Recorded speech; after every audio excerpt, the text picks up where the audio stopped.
ప్రియులారా, నేను ప్రతి ఆదివారము 2 సంఘాలకు సీనియర్ పాస్టర్గా ఉంటూ అద్భుతమైన ఆరాధనలు నడిపిస్తూ ఉన్నాను.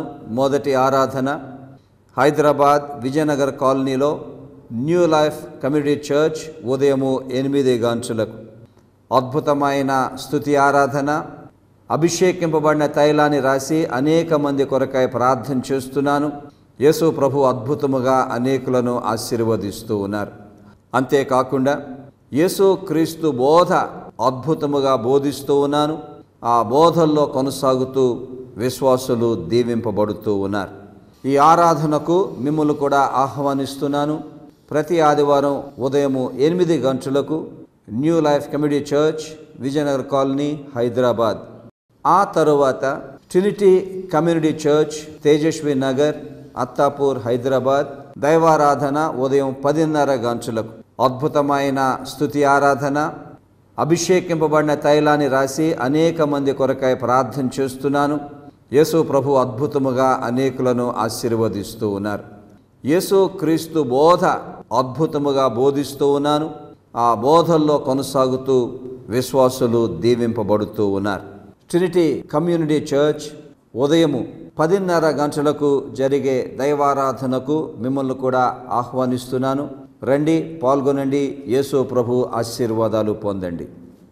రండి, పాల్గొనండి, దైవాశీస్సులు పొందండి. New life pastors conference, new life ministry centre, Tejaswi Nagar colony, Attapur Hyderabad. తారీఖులు ఏప్రిల్ 23 నుండి 26, 2019. అంశము యేసుక్రీస్తు అసలైన సువార్తలో అంతరార్థం. ప్రసంగికులు reverend doctor AB Joseph Kishore గారు మరియు ఇతర అభిషేకము పొందిన దైవజనులు. వెంటనే మీ అప్లికేషన్ ఫామ్ తెప్పించుకొని పూర్తి చేసి తిరిగి పంపించి మీ పేరు నమోదు చేసుకోండి. వివరాలకు 9848866454 04029706487. రండి, పాల్గొనండి, దైవాశీస్సులు పొందండి. ప్రత్యేక శుభ శుక్రవారపు దైవారాధన trinity community church Tejaswi Nagar colony Attapur Hyderabad. April 19, 2019 మధ్యాహ్నం 12 నుండి 3 గంటల వరకు. యేసు ప్రభు శిలువలో పలికిన 7 మాటలపై శక్తివంతమైన సందేశాలు reverend doctor AB Joseph Kishore గారు అందించెదరు. వివరాలకు ఈ క్రింది ఫోన్ నంబర్లు దయచేసి సంప్రదించండి. రండి, పాల్గొనండి, దైవాశీస్సులు పొందండి. యేసు క్రీస్తు పునరుద్ధాన దైవారాధన trinity community church Tejaswi Nagar colony Attapur Hyderabad. April 21, 2019 ఉదయము 10:30 గంటలకు. యేసుక్రీస్తు పునరుద్ధానంపై శక్తివంతమైన సందేశం reverend doctor AB Joseph Kishore గారు అందించెదరు. వివరాలకు ఈ క్రింది టెలిఫోన్ నంబర్లు సంప్రదించండి. రైట్ థియాలజీ ఫోరం నుంచి ప్రభు అయిన యేసుక్రీస్తు నామంలో మీ అందరికీ అభివందనాలు. ఈరోజు మనం చర్చించబోయేటువంటి అంశం క్రైస్తవ్యంలో ప్రబలుతున్న నకిలీ డిగ్రీలు మరియు బిరుదులు. నేటి క్రైస్తవ సమాజంలో మనం చూసినప్పుడు ఏ బ్యానర్ మీద కానీ, పోస్టర్ మీద కానీ, పెద్ద పెద్ద మీటింగులలో కానీ స్పీకర్లు తగిలించుకునేటువంటి బిరుదులు చూస్తున్నప్పుడు చాలా ఆశ్చర్యం కలుగుతుంది. డాక్టర్లు గాను, రెవరెండ్లు గాను, బిషప్లు గాను, ఆర్చ్ బిషప్లు గాను, ప్రొఫెసర్లు గాను రాత్రికి రాత్రే అవతరిస్తూ ఉన్నారు. ఈ విధమైనటువంటి తీరు సంఘానికి ప్రయోజనాన్ని చేకూరుస్తుందా లేక సమస్యల్లోకి నెడుతోందా? దీని గురించి చర్చించడానికి ఈరోజు మన మధ్యలో నిపుణులు ఉన్నారు. డాక్టర్ జోసెఫ్ కిషోర్ గారు, మొట్టమొదటిగా ప్రశ్న మీకు. ఒక క్రొత్త రకమైనటువంటి పోకడ చాలా కాలం నుంచి వినిపిస్తోంది. నిజానికి అసలు వేదాంత విద్య అవసరమా? పరిశుద్ధాత్మ దేవుడే చూసుకుంటాడులే, ఆయనే నడిపిస్తాడులే, వేదాంత విద్య అసలు అవసరం లేదు అని చెప్పేవాళ్ళు మన మధ్యలో చాలామంది ఉన్నారు. మీరు చదివినటువంటి వేదాంత విద్య మీ వ్యక్తిగత జీవితంలో కానీ, పరిచర్యా జీవితంలో కానీ అది మిమ్మల్ని ఏ విధంగా ప్రభావితం చేసింది? అది ఏ విధంగా తోడ్పడింది? ఈ దేవశాస్త్రము, థియాలజీ అన్నది అతి ప్రాముఖ్యం. సంఘ పరిచర్యకు, ప్రసంగాలకు, థియలాజికల్ ట్రైనింగ్ అన్నది అతి ప్రాముఖ్యం. ఎందుకు? సంఘము యొక్క పరిచర్య థియాలజీ మీద కట్టబడుతుంది, ఫౌండేషన్. ప్రీచింగ్కి కూడా థియాలజీయే ఫౌండేషన్. అసలు సిద్ధాంతం అన్నది బైబిల్లో ఉన్నదా? యేసు ప్రభు అన్న మాటలు మీరు వినండి. యోహాను 7:16లో, అందుకు యేసు, నేను చేయు బోధ అంటే డాక్ట్రిన్ నాది కాదు, నన్ను పంపిన వానిదే. Jesus taught doctrine. అక్కడ గ్రీక్లో బోధ అంటే డిడకే, డిడాస్కెలా అన్న మాట ఉంటుంది, అంటే డాక్ట్రిన్. పౌలు తిమోతికి రాస్తూ అంటాడు, మనందరికీ తెలిసే వాక్యము, దైవజనుడు సన్నుద్ధుడై ప్రతి సత్కార్యమునకు పూర్ణముగా సిద్ధపడి ఉండునట్లు దైవావేశము వలన కలిగిన ప్రతి లేఖనము ఉపదేశించుటకు. ఇక్కడ ఉపదేశించడం అంటే డాక్ట్రిన్. బ్రాడస్ అన్న గొప్ప థియోలాజియన్ ఏమన్నాడంటే, doctrine is the lifeblood of piety. అంటే సంఘ జీవితానికి, ఆధ్యాత్మిక జీవితానికి, భక్తి జీవితానికి సిద్ధాంతము అన్నది రక్తము లాంటిది. రక్తము కాలుష్యం అయిపోతే సంఘము కాలుష్యం, భక్తి జీవితం కాలుష్యం, ఆధ్యాత్మిక జీవితం కాలుష్యం. సో థియలాజికల్ ట్రైనింగ్ అన్నది అతి ప్రాముఖ్యం. నెంబర్ 2, థియాలజీ అంటున్నాం. వాస్తవానికి థియాలజీ ఏంటి? థియాలజీ అని అంటే బైబిల్లో ఉన్న అంశాలను తీసుకొని ఆ అంశాలను పరిశోధించి ఆ అంశాలకు సంబంధించిన వివరాలన్నీ కూడా ఒక సిద్ధాంతంగా రాయడం. దీన్ని సిస్టమాటిక్ థియాలజీ అంటాం. ఫర్ ఎగ్జాంపుల్, దేవుని గురించి ఒక చాప్టర్లో దొరకదు కదా మనకి, బైబిల్ అంతా దొరుకుతుంది. సో థియాలజియన్స్ ఏం చేశారు? బైబిల్ అంతా చదివి యెహోవా దేవుడు ఎవరు, ఆయన లక్షణాలు ఏంటి, ఆయన ఎలా పనిచేశాడు, ఎలాగా తన్ను తాను రెవల్యూషన్, ప్రత్యక్షీకరణ చేసుకున్నాడు, సెల్ఫ్ రెవల్యూషన్ ఆఫ్ గాడ్, ఇవన్నీ చక్కగా రాశారు సిద్ధాంతంగా. మళ్ళా దాన్ని విభజిస్తే తండ్రి, కుమార, పరిశుద్ధ, అవి మళ్ళీ 3 సిద్ధాంతం. పరలోకం ఒక సిద్ధాంతం, నరకం ఒక సిద్ధాంతం, కృప ఒక సిద్ధాంతం, అలాగే సిన్, పాపం, అదొక సిద్ధాంతం. సో ఇది డాక్ట్రిన్ ఎందుకు మనకు వస్తుంది అని అంటే, ఒక అంశం మీద బైబిల్ అంతటిలో ఉన్న సమాచారము ఒక డాక్ట్రిన్గా కట్టడం. ఓకే, అంటే ఒక అంశం మీద సమగ్రమైన అవగాహన. బోధించేటప్పుడు ఆ డాక్ట్రిన్ అంతా తెలిసి ఉండాలి. లేదు ఇక్కడ కొంచెం చదివి అక్కడ కొంచెం చదివి చెప్పేస్తే కాన్ఫ్లిక్ట్ వచ్చేస్తుంది, తప్పులు వచ్చేస్తాయి, తప్పుడు ఇంటర్ప్రిటేషన్ వచ్చేస్తాయి. ప్రపంచంలో ఏ సబ్జెక్ట్ ఎవరు టీచ్ చేయాలన్నా ముందు ఆ సబ్జెక్ట్ నేర్చుకోకుండా టీచ్ చేస్తారండి? లేదు. చివరికి కిండర్ గార్డెన్ టీచర్ కూడా ట్రైనింగ్ ఉంది. సబ్జెక్టు తెలియకుండా ఎవరైనా బోధిస్తారండి? ఇదే వచ్చింది మన ప్రసంగికులతో ప్రాబ్లం. ఈనాడు టీవీలో 95% of the preachers are not theologically trained. వీడికి సబ్జెక్ట్ తెలియదు.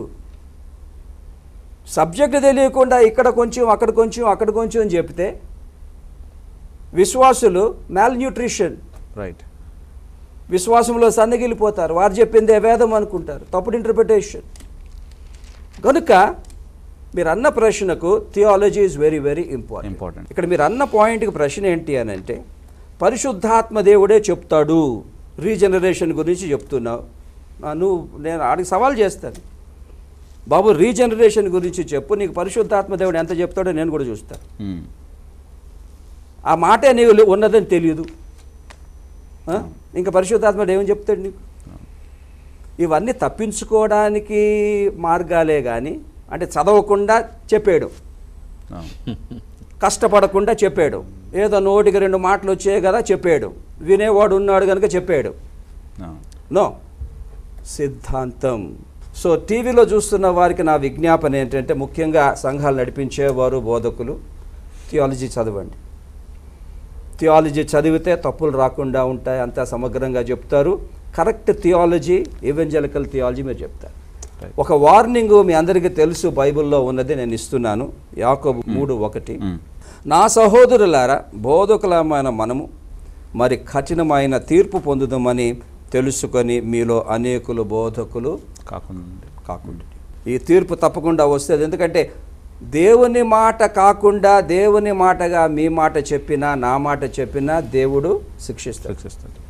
దేవుని మాట దేవునిగా చెప్తేనే ఆశీర్వాదము, సంఘానికి ప్రయోజనకరం. పరిశుద్ధాత్మ స్టడీకి ప్రత్యామ్నాయం కాదు అని చెప్తున్నారు. ఎగ్జాక్ట్లీ. జోసెఫ్ కిషోర్ గారు చెప్తూ ఉంటే నాకు బైబిల్లో నుంచే కొన్ని విషయాలు గుర్తొచ్చాయి. ఎస్, చాలా ప్రాధాన్యత ఉంది.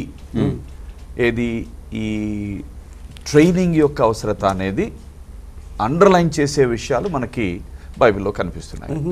ఉదాహరణకి యేసు ప్రభు అంతటా ఆయనే 3.5 సంవత్సరాలు తన శిష్యులతో సమయం గడిపి వారికి బోధించి on the job training, good point, బయటికి పంపించి నేను చెప్పిన విధంగా మీరు పనిచేయండి అని పంపించి మరి వారు తిరిగి వచ్చిన తర్వాత వారి నుంచి ఫీడ్బ్యాక్ తీసుకొని వాళ్ళకి మరలా ఇన్స్ట్రక్షన్స్ ఇవ్వడం. సో 3.5 సంవత్సరాలు అదే పనిలో గడిపారు. సో బోధించడం అవసరం లేకపోతే, తర్ఫీదు అవసరం లేకపోతే యేసుప్రభు ఇంకా ఎక్కువ ప్రదేశాలు తిరిగి ఆయనే డైరెక్ట్గా బోధించి ఉండాల్సింది, ప్రసంగాలు చేసి ఉండాల్సింది. సో యేసుప్రభు ద్వారానే మనకు అసలు ఇది ఎంత అవసరమో తెలుస్తుంది. తర్వాత వచ్చిన అపోస్తలుడు, ఉదాహరణకు పౌలు భక్తుడు 20వ అధ్యాయం అపోస్తల కార్యంలో ఏమంటున్నారు? ఎఫెసీ సంఘములో ఉన్న పెద్దలను పిలిపించి వారికి ఒక వీడ్కోలు సందేశం చెబుతూ అన్న మాటలు 27వ వచనంలో అంటారు, దేవుని సంకల్పమంతయు మీకు తెలుపకుండా నేనేమీ దాచుకొనలేదు. ఇంగ్లీష్లో అయితే the whole council of God. అది డాక్టర్ జోసెఫ్ కిషోర్ గారు ఎంఫసైజ్ చేశారు. ఆది కాండము నుంచి ప్రకటన గ్రంథం వరకు దేవుని గురించి కానీ, పరిశుద్ధాత్మని గురించి కానీ, సంఘాన్ని గురించి కానీ, క్రీస్తు ప్రభువుని గురించి కానీ, అంత్య దినములను గురించి కానీ, మనిషి యొక్క నైజాన్ని గురించి కానీ, రక్షణను గురించి కానీ, బైబిల్ మొత్తములో దేవుడు ఏం చెబుతున్నాడు, దేవుని యొక్క సంకల్పం అంతా ఏమిటి అనేది తెలుసుకుంటే తప్ప హోల్ ట్రూత్ సరిగా బోధించలేం. వక్ర బోధలు వచ్చే ప్రమాదం ఉంది. అందుకని తర్వాత ఏమంటాడు చూడండి, దేవుడు తన స్వరక్తమిచ్చి సంపాదించిన తన సంఘమును కాయటానికి మిమ్మల్ని పెట్టారు. అయితే నేను వెళ్ళిన తరువాత క్రూరమైన తోడేళ్ళు మీలో ప్రవేశించునని నాకు తెలియను. వారు మందను ఈడ్చుకొని పోవాలనని వంకర మాటలు పలుకు మనుషులు. ఈ రోజున అలాంటిది చాలా ఎక్కువైపోయింది.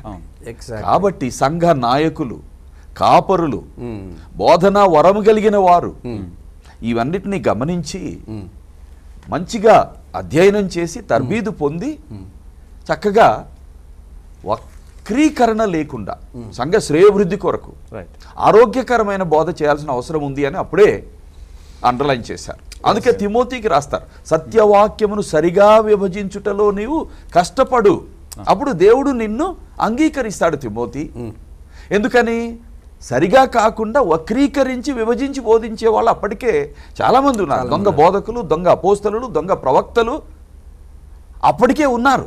అందుకనే ఎపిసోడ్స్లో ప్రతి దానిలో కూడా వాళ్ళని గురించి హెచ్చరించడం, వారి యొక్క ప్రభావం నుంచి స్థానిక సంఘాన్ని ఎలా కాపాడాలి అనే విషయాలు హెచ్చరికలు ఇవ్వడం జరుగుతుంది. తరువాత ఇంకొక మాట 2 తిమోతి 2:24 నుంచి 26లో ఏమంటారో తెలుసండి, బోధింప సమర్థుడుగాను ఉండాలట సేవకుడు. తర్వాత అందులో ఇంకేముందంటే, ఎదురాడు వారికి సహితము బోధించ సామర్థ్యం కలిగిన వాడై ఉండాలి. అంటే అసత్యముతో సత్యాన్ని అడ్డగించి ఎదురాడే వాళ్ళు ఉన్నారు అప్పటికే. దేవుని వాక్య పరిచర్య చేసేవాళ్ళు అలాంటి వారికి సహితం బోధించ సామర్థ్యం కలిగి ఉండాలి. సామర్థ్యం అంటే ఏమిటి? The equipping. సో ఎక్విపింగ్ ఎలా వస్తుంది? ట్రైనింగ్ ద్వారా వస్తుంది. మీరు చెప్పిన దాన్ని బట్టి స్పష్టంగా మనకు అర్థమయ్యేది ఏంటంటే, ఇప్పటి రోజుల్లో మనం చూస్తున్నటువంటి పోకడంతా తప్పు. ఏంటంటే పరిశుద్ధాత్మ దేవుడిని ప్రత్యామ్నాయంగా చూడటం. థియలాజికల్ ఎడ్యుకేషన్ అనేటువంటిది ఊపిరి లాంటిది మన భక్తి జీవితానికి కానీ. అయితే ఈ థియలాజికల్ ఎడ్యుకేషన్లో డాక్టర్ ప్రభాకర్ గారు ఇంత అతి ప్రాముఖ్యమైనటువంటి తర్బీదుని, ఎడ్యుకేషన్ని మన తెలుగు రాష్ట్రాల్లో చూస్తున్నప్పుడు మనం చూసేది ఏంటంటే తర్బీదు లేకుండానే టైటిల్స్ ఇవ్వటం, తర్బీదు లేకుండానే డిగ్రీలు పంచిపెట్టడం అనేటువంటిది చూస్తున్నాం. తెలియకుండా చాలామంది కూడా పాపం వీళ్ళ వలలో చిక్కుకొని వీళ్ళ దగ్గర చేరి ఇదే నిజమైనటువంటి తర్బీదేమో అని మోసపోయేటువంటి వాళ్ళు కూడా ఉన్నారు. అయితే నేను మిమ్మల్ని అడగదలుచుకున్నటువంటి ప్రశ్న ఏమిటంటే, అసలు ఈ థియలాజికల్ డిగ్రీస్ అనేటువంటివి, ఉదాహరణకి డాక్టరేట్ని కనుక మనం తీసుకుంటే, ఇది అసలు ఎలా ఇస్తారు? దాని వెనకాల చేయవలసినటువంటి పని ఎంత ఉంటుంది, ప్రయాస ఎంత ఉంటుంది, దీని ప్రక్రియ ఏంటి అసలు? ఆ తర్వాత దీన్ని ఇవ్వటానికి ఆథరైజ్డ్గా ఉన్నటువంటి ఇన్స్టిట్యూషన్స్ ఏమైనా ఉన్నాయా, సంస్థలు ఏమైనా ఉన్నాయా, గుర్తింపు పొందినటువంటి సంస్థలు ఏమైనా ఉన్నాయా? భారతదేశంలో సెరంపూర్ కాలేజ్ వెస్ట్ బెంగాల్లో ఉన్నది. వేదాంత విద్యకు లేక దైవజ్ఞాన విద్యకు మరి ఆ థియాలజీ డిపార్ట్మెంట్కు అనుబంధ కళాశాలలు భారతదేశంలో ఉన్నాయి. ఓకే. ఈ అనుబంధ కళాశాలలు వాటికి కొంత క్రైటీరియా ఉండాలి. అనగా వారు ఎవాల్యుయేట్ చేస్తారు. ఓకే. సరైన లైబ్రరీ ఉన్నదా, టీచింగ్ స్టాఫ్ సరైన అర్హత కలిగి ఉన్నారా, వారు చదువుకోవడానికి, అసైన్మెంట్స్ రాయడానికి, మరి సౌకర్యంగా విశ్రాంతి తీసుకోవడానికి, మరి మిగతా విషయాలన్నిటిలో అన్ని సౌకర్యాలను తీసుకున్నాకనే ఎవాల్యుయేట్ చేసి రికగ్నిషన్ ఇస్తారు. ఓకే. బ్యాచులర్ ఆఫ్ డివినిటీలో ఎవరైనా ప్రవేశం పొందాలి అంటే వారు ఒక సెక్యులర్ డిగ్రీ ప్రాథమికంగా కలిగి ఉండాలి. ఓకే. సెక్యులర్ డిగ్రీ ప్రాథమికంగా కలిగి ఉండి ఆ సెక్యులర్ డిగ్రీలో పాస్ అయి వస్తే బీడీ విద్య 4 సంవత్సరాలు on campus residential program, 4 years. ఒకవేళ +2తో వస్తే 5 ఇయర్స్ రెసిడెన్షియల్ ప్రోగ్రామ్. ఓకే. ఆ రీతిగా ప్రవేశిస్తారు. వీటితో పాటు మరొకటి ఉన్నది. ఈ ప్రవేశం పొందేటువంటి వారికి దేవుని పిలుపు ఉండాలి పరిచర్య కొరకు. ఆ పిలుపును వారి సంఘాలు గుర్తించాలి. నేనొచ్చి నాకు పిలుపు ఉందని పొలవమని రావచ్చు, నాలాంటి వాళ్ళు 10 మంది. సంఘం గుర్తించాలి ఆ కాల్. వారి యొక్క సిఫార్సు మేరకు కళాశాలలో చేరి 4 సంవత్సరాలు వేదాంత విద్యను చదివి పరీక్షలు రాసి ఉత్తీర్ణులయ్యాక అవార్డు చేయబడతారు. ఒక బీడీ బ్యాచులర్ ఆఫ్ డివినిటీ కావాలంటే 4 సంవత్సరాలు చదవాలి, ఇన్ని సబ్జెక్ట్స్ చదవాలి. మరి ఈనాడు బీడీ 3 నెలల్లో ఇవ్వచ్చా? ఆ 3 నెలల్లో ఇచ్చే అందులో అసలు ఏంటి ఇచ్చేస్తున్నారు? పెద్ద బీడీలు పెట్టేసుకుంటున్నారు. ఇది పాయింట్ అనమాట మన డిస్కషన్కి. BD education is for pastoral minister, సంఘాన్ని కాయడానికి, ఒక కాపరిగా ఉండడానికి. ఎంటీహెచ్కి వెళ్ళాలంటే సెరంపూర్ సాంప్రదాయంలో in senate of Serampore BD విద్యతో కొన్ని దినములు, కొన్ని సంవత్సరాలు సంఘ కాపరిగా పూర్తి కాలం పనిచేసి ఉండాలి. గ్రౌండ్ లెవెల్ ఈ వేదాంతాన్ని ప్రజలకు అన్వయించి ప్రాక్టీస్ చేసి అప్పుడు బయటికి రావాలి. అందులో అనుభవం ఉండాలి. Master of theology is a specialization. నేను చెప్పినటువంటి కోర్సెస్లో చర్చ్ హిస్టరీలో ఒకరు మాస్టర్ ఆఫ్ థియాలజీ ఎంపిక చేసుకుంటారు, క్రిస్టియన్ మినిస్ట్రీలో ఎంపిక చేసుకుంటారు, రిలీజియన్స్లో ఎంపిక చేసుకుంటారు, న్యూ టెస్టమెంట్లో, ఓల్డ్ టెస్టమెంట్లో. ఎంటీహెచ్ లెవెల్ ఓల్డ్ టెస్టమెంట్ వెళ్ళాలంటే అడ్వాన్స్డ్ పేపర్స్ ఉంటాయి, అవి చేయాల్సిందే. అట్లాగే న్యూ టెస్టమెంట్లో వెళ్ళాలంటే గ్రీక్ పేపర్స్ చేయాల్సిందే. అట్లాగే రిలీజియన్స్లో అటు సంస్కృతమో లేకపోతే అరబిక్కో ఆ రిలవెంట్ లాంగ్వేజ్ నేర్చుకోవాలి. వెళ్ళాక it is also a residential program for 2 years. 2 సంవత్సరాలు లోపలుండి తీసుకున్నటువంటి బ్రాంచ్లో మరలా స్పెషలైజ్డ్ కోర్సెస్ 1 సంవత్సరం అంతా చదువుతారు. దానిలో ఒక భాగం రీసెర్చ్ మెథడాలజీ ఉంటుంది. సెకండ్ ఇయర్లో వారు ఒక థీసిస్ రాస్తారు. Thesis need to be accepted. Then only ఈ పరీక్షల్లో పాస్ అయ్యి థీసిస్ అప్రూవ్ అయ్యాక అప్పుడు master of theology degree award చేయడం జరుగుతుంది. It is 2 years programme. After MTh a person need to go for teaching in any seminary. సెమినారీలో తాను బోధించాలి. ఈ ఎంటీహెచ్లో బీడీ నుండి ఎంటీహెచ్ వెళ్ళాలి అంటే 60% మార్కులు ఉండాలి ఫస్ట్ ఎంటీహెచ్ నుండి డిటిహెచ్ డాక్టర్ ఆఫ్ థియాలజీకి వెళ్ళాలంటే మరలా మార్కులు ఉండాలి, ఫస్ట్ క్లాస్లో పాస్ అయ్యి ఉండాలి, కనీసం 60% ఉండాలి. మరి ఆ ఎంచుకున్నటువంటి దానిలో స్క్రీన్ చేస్తారు, కామన్ ఎంట్రన్స్ టెస్ట్ లాగా అందరినీ పరీక్షలు ఆయా విభాగాల్లో రాసి స్క్రీన్ చేస్తారు. స్క్రీన్ చేశాక అప్పుడు అడ్మిషన్స్ ఖరారు చేస్తారు.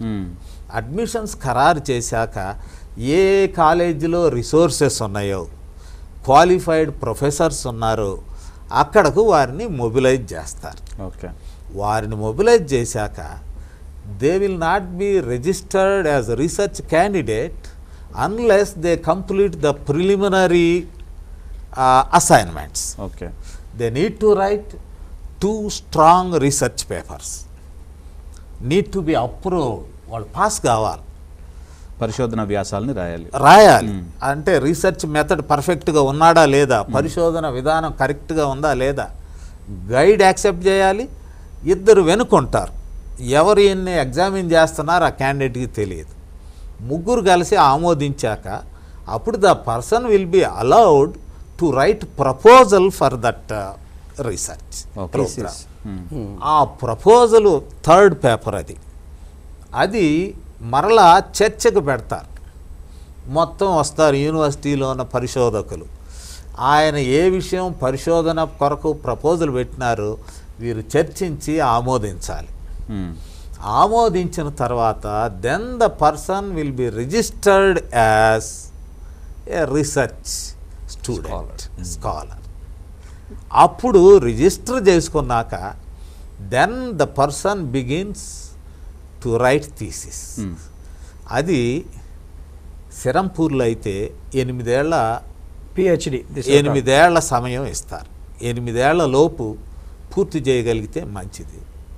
కొందరే 8 ఏళ్ల లోపు చేస్తారు, చేయలేని వాళ్ళు మధ్యలో మరలా రిజిస్ట్రేషన్ రెన్యూ చేసుకుని they take another 8 years. Serampore సాంప్రదాయంలో నాకు తెలిసిన వారు 14 సంవత్సరాలకు బయటపడ్డ వాళ్ళు కూడా ఉన్నారు. 14 సంవత్సరాలు. ఎప్పుడైతే ఈ రీసెర్చ్ పూర్తవుతుందో ఆఫ్టర్ సబ్మిషన్ ఆ గైడ్ అప్రూవ్ చేసి సబ్మిట్ చేశాక మరలా ఎగ్జామినర్స్కి పంపబడతాయి. Examiners need to approve it. ఎప్పుడైతే ముగ్గురు అప్రూవ్ చేసి మరి రీసెర్చ్ వింగ్కి వస్తుందో అప్పుడు వైవా ఓసి ఉంటుంది. వైవా కొరకు defence, you need to defend your పరిశోధన మొత్తం వాళ్ళ ముందు పెట్టాలి. అక్కడ కూడా ఫెయిల్ అయిన వాళ్ళు ఉన్నారు. ఫెయిల్ అయినప్పుడు మరలా వెనక్కి వెళ్ళాల్సి వస్తుంది, మరలా వెనక్కి వస్తారు, అప్పుడు మాత్రమే డిక్లేర్ చేస్తారు. సో పిహెచ్డి అని doctor of theology are PhD what ever. ఇప్పుడు వాస్తవానికండి నాకు తెలిసిన ఫ్రెండ్స్ యూకేలో ఫుల్ 5 years ఉండి ఏ డిగ్రీ లేకుండా వెనక్కి వచ్చిన వాళ్ళు 3 తెలుసు నాకు. అంటే 5 years అక్కడ ఉండి పరిశోధన చేసిన తర్వాత కూడా యాక్సెప్ట్ కాలే, వాళ్ళ థీసిస్ యాక్సెప్ట్ కాకపోవడం, వాళ్ళ థీసిస్ని వాళ్ళు డిఫెండ్ చేసుకోలేకపోవడం వలన ఒట్టి చేతులతో వెనక్కి వచ్చిన వాళ్ళు నాకు తెలుసండి. సో ఇది చాలా రిగరస్ ప్రాసెస్. ఓకే, ఆషామాషగా ఏదో మీరు రండి కొన్ని క్లాసులు అటెండ్ చేయండి, మీకు ఇందులో పిహెచ్డి ఇస్తాం అందులో పిహెచ్డి ఇస్తామని కొంతమంది వైజాగ్లో కొంతమంది ఉన్నారండి ఇన్స్టిట్యూట్, మన హైదరాబాద్లో కూడా చాలామంది ఉన్నారు. సో వీళ్ళు చెప్పినట్లు జరిగేది కాదు థియలాజికల్ ఎడ్యుకేషన్. అయితే నేను ఇంకొక యాంగిల్ నుంచి 1 minute చెప్పేస్తాను. ఇప్పుడు నేను కూడా Hyderabad institute of theology and apologetics అనే కాలేజ్కి ప్రిన్సిపల్గా పనిచేస్తున్నాను. సో మా కాలేజ్ ఇప్పుడు ఏసీటీసీ లాగా సెనెట్ ఆఫ్ సెరంపూర్కి ఎఫిలియేట్ అయిన కాలేజ్ కాదు. ఓకే, బట్ మాది ఏషియా థియలాజికల్ అసోసియేషన్. ఓకే, అది కూడా ప్రపంచవ్యాప్తంగా ఉన్నటువంటి నెట్వర్క్. నార్త్ అమెరికన్ అసోసియేషన్ ఉంది, యూరోపియన్ అసోసియేషన్ ఉంది. సో ఈ నెట్వర్క్లో కూడా ఇలాగే ఇప్పుడు ఉదాహరణకి హిత is a post graduate level college. Okay, మాకు అసోసియేట్ మెంబర్షిప్పే ఉంది ఇప్పుడు గత 4.5 years నుంచి. ఫుల్ మెంబర్షిప్ రావాలంటే లైబ్రరీలో మినిమం 10,000 వాల్యూమ్స్ బుక్స్ ఉండాలి లైబ్రరీలో.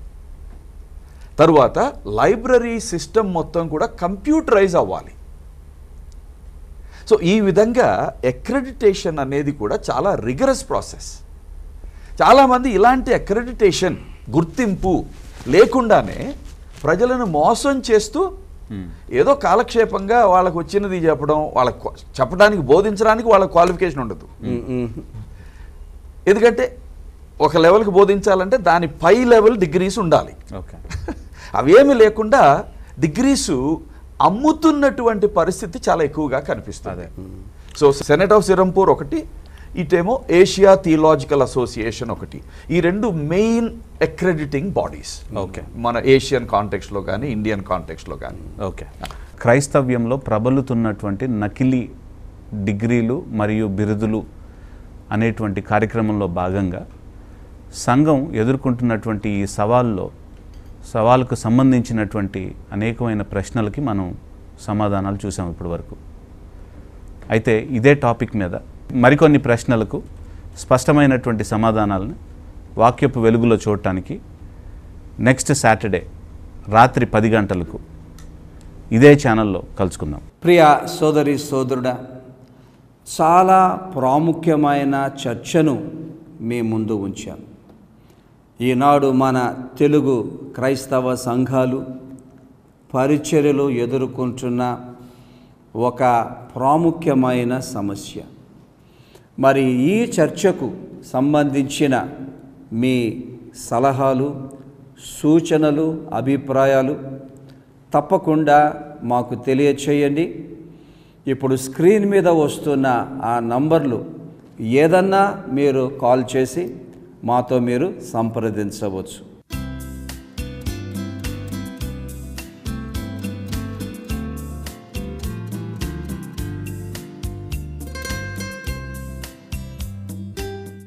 ఏది ఏదైనా రక్షణ పొందిన మనం అన్ని విషయాల్లో న్యాయంగా బ్రతకాలి, యథార్థంగా బ్రతకాలి. అప్పుడే అది మన రక్షణకు మంచి సాక్ష్యమై ఉంటుంది. అంతేకాకుండా యేసు ప్రభు ఆశీర్వాదాలు కూడా మనం పొందగలుగుతాం. యేసు ప్రభు మీ అందరినీ ఆశీర్వదించునుగాక.